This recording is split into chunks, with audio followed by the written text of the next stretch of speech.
എങ്കിലോ പണ്ട് പണ്ട് പണ്ട് പണ്ട് പണ്ട് ചുമ്മാ പണ്ടെന്നൊന്നും ഉണ്ടായിരുന്നില്ല. എല്ലാം ഇപ്പോഴല്ലേ ഉള്ളത്.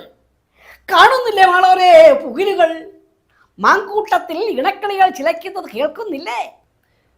രാഹുലേ രാഹുലേ, ഈ ചാക്കിയാറൊന്ന് ചോദിച്ചോട്ടെ, ഈ രോഗം നേരത്തെ മാറ്റിയിരുന്നെങ്കിൽ എവിടെയൊക്കെ എത്തുമായിരുന്നു? MLA ആയി, പിന്നെ മന്ത്രി, മുഖ്യമന്ത്രി, KPCC president, AICC general secretary. അതൊക്കെ പോട്ടെ, ഇനിയെങ്കിലും ഈ രോഗം ഒന്ന് മാറ്റണേ. ചികിത്സയുണ്ട്. വടക്കാഞ്ചേരിക്കടുത്ത് ചാക്യാർക്ക് പരിചയമുള്ള ഒരു ആഠ്യ വൈദ്യനുണ്ട്. കത്ത് തന്നു വിടാം. പോയി ഒരു 6 മാസം ചികിത്സിക്കാൻ രോഗം മാറിയേക്കും.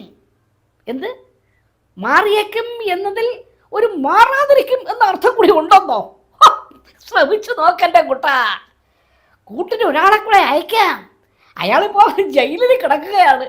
ഇറങ്ങിയാൽ ഉടൻ തന്നെ അയക്കാം. ആരാണെന്നോ? നിന്റെ തന്നെ പേരായ തന്ത്രി കൊച്ചനില്ലേ, അയാൾ തന്നെ.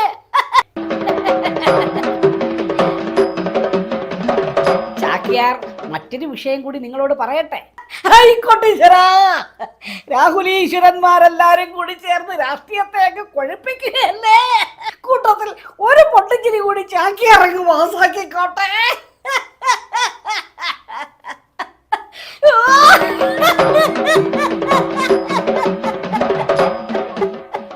ഈശ്വരാ, ചിരിച്ചും ചിരിപ്പിച്ചും ചാക്യാർക്ക് മതിയാവുന്നില്ല.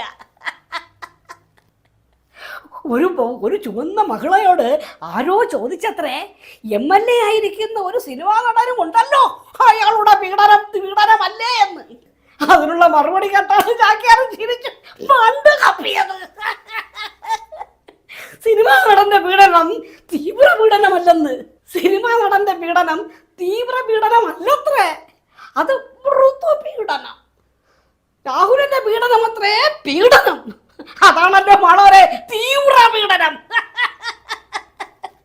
അയ്യോ, പീഡനം സംബന്ധിച്ച് PhD എടുക്കാൻ ആരെങ്കിലും ഉദ്ദേശിക്കുന്നുണ്ടെങ്കിൽ ആ മഹിളാ നേതാവിനെ ഗൈഡായിട്ടാക്കണമേ എന്ന അഭ്യർത്ഥനയോടെ ചാക്യാർ തൽക്കാലം കഥ അവസാനിപ്പിക്കുകയാണ്.